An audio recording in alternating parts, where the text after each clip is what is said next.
Jennifer specialises in US history, particularly women's history. She also teaches on the American Civil Rights Movement and a course called Making Sense of the 60s.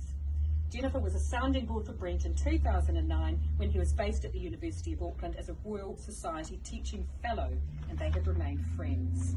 Before I hand over, lest if I need to remind you, the book is for sale, and Brent will be signing afterwards. Jennifer. Tēnā koutou katoa, ko Jennifer Foss toko ingoa, and you know I teach history at the University of Auckland.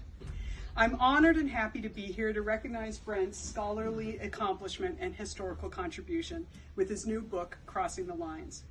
I like to say I was there at the beginning, and I think he says the same thing because I was, at least in the office across the hall from Brent when he held the Royal Society Teaching Fellowship at Auckland Uni in 2009, and that's when he got started on this project. There's so much I could say about this wonderful book, but I'll start with what Brent has accomplished here. He tells the story of homosexual New Zealand soldiers during World War II with a focus on three young men, Harold Robinson, Douglas Morison, and Ralph Dyer, who performed, as we just heard, as female impersonators, acting, singing, dancing in the Kiwi and Tui concert parties in the Pacific, Middle East, and Italy. Brent's research, to say the least, was prodigious. It included oral histories, most of which he conducted himself, and primary sources drawn from the collections of, by my count, 17 archives and libraries in New Zealand and Britain, plus materials he found with individuals or their families. Personal letters and diaries, programs, lyrics, and sketches from the various concert party productions, photographs and drawings, and many, many military records. They're all here. And many of them are reproduced in the book, giving us the look and feel of these materials and a sense of personal connection to these men. Using this wealth of sources, Brent portrays the pre-war, wartime, and post-war lives and experiences of Robinson, Morison, and Dyer in rich detail and engaging prose. This decision to start before and continue after the war was an important one. Rather than showing the war years in isolation, as so many historians do, Brent integrates them into the whole of their lives. Hearing about their youth and family lives, their early training in drama and dance, lays the foundation for their experiences as homosexual men and their performers as entertainers in the New Zealand military. Their post-war lives also make for interesting, even surprising reading, and the quite sad story of one shows the complexity of real people living their real lives. Throughout the book, Brent also widens his lens to take in the stories of other homosexual New Zealand soldiers. This too was an important decision, as it allows us to see Robinson, Morison, and Dyer in the larger social and cultural context, able to compare and contrast their lives and experiences with those of other men. Brent tells these stories through evocative descriptions. I love the discussions of costumes and makeup as a former musical theater person and still a buff. It's great to hear about how they had to put together their stages, and putting together these costumes and were not easy to do when materials were in short supply, and putting on the heavy makeup when it was hot and humid and they had to perform made for wonderful evocative stories. There's engaging anecdotes about their performances and parties, and there's heartfelt confessions about their romantic relationships and sexual liaisons. Brent does this with humor and sensitivity, all while interweaving his rigorous scholarly analysis and argument. And this is where we see Brent's contribution to the historical field.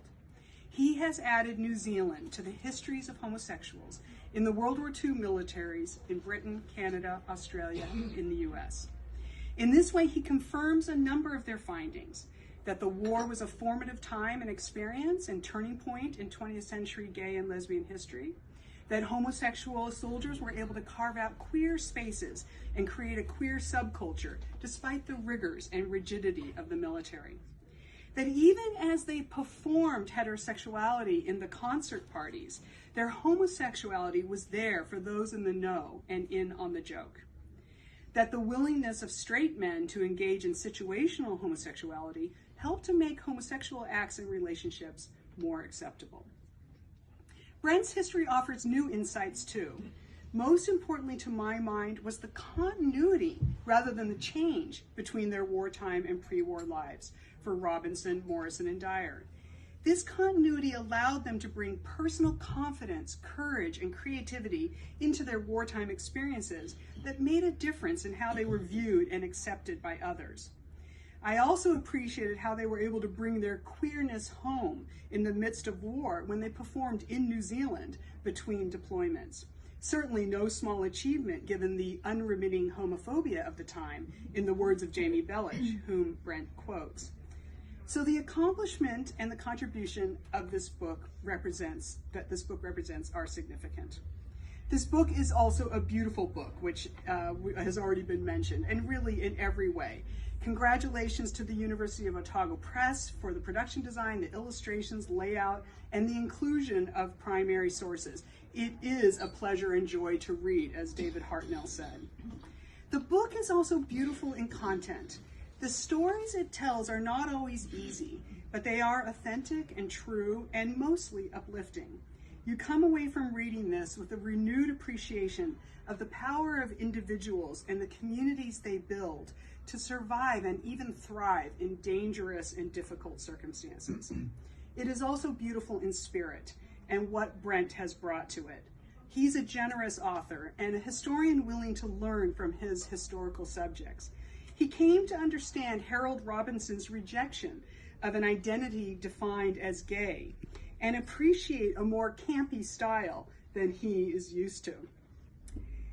And I think for me, that is one of the things that I got from every page was Brent's spirit. I know it's a cliche to say a project like this is a labor of love, but Crossing the Lines definitely is. By putting forward the previously unheard voices and perspectives of his historical subjects, Brent has made them available to all of us. So thank you, Brent, for this beautiful book, and congratulations. Okay, kia ora koutou. Thank you for coming along to celebrate the publication of this history. So yeah, it's 10 years in the making, from 2009 when I was a Royal Society teaching fellow at Auckland University. Thank you, Jennifer, for your kind words. I really appreciate that. And thank you, Carol, for allowing us to have our book launch here. I think it's really important to support your local independent bookstores, especially in these times, rather than go online and grab a book. So buy your books here. So I want to thank everyone. I see in this room I've got friends who I went to high school with, friends who I went to Otago University with. I have friends who I first worked with in the early 90s. I have friends I work with today. I have people I've met on the journey from when I was in 2009 when I started this. I've got some ex-students. I'm a bit overwhelmed by the support. I've got lots of new friends, so I want to thank, I've got family. I want to thank family and friends for being here. In particular, I want to thank my partner David, who has been there on the journey with me. If I suddenly said, oh, I've got to go to London next week to do an interview, he just said, okay, buy the ticket, away you go.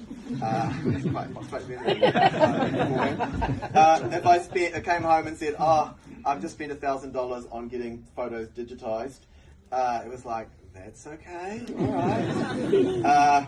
And you know, you have to pay for every death certificate, you have to pay for every soldier's file. And not once did he say, you know, cut this out, this is too much. So it's been part of his journey as well. There's a few more thank yous. Don Bassett, somewhere is in the room. Don, thank you for reading the first draft, which was much larger than it actually is today, and giving me some tips on that. Otago University Press, of course, for accepting the manuscript. Anna Rogers, who was a fantastic editor to work with. Fiona Moffat, who was actually a year behind me in high school, actually ended up being the person who did the design of the book. So there was kind of really nice links happening constantly with this book. Tonight in the room, I want to acknowledge the presence of Kathy and Cheryl, who are both nieces of Douglas Morison, who have come to Auckland especially for the book launch, and I really appreciate you being here, and I hope that this adds to your family history. Prue Theobald from Wellington, who's the niece of R. Jack Hutchinson, who's another homosexual soldier in the book. Diane Miller, who's the niece of Freda Stark. I really appreciate your presence here tonight as the family connections to those I've written about. It's 3 men, but there's 50 homosexual New Zealand men who served as soldiers or in the military forces within the book. I really did find that needle in the haystack, and it really was like finding a needle in the haystack to bring them and integrate them into the book. So thank you for coming. Let's drink some more and celebrate.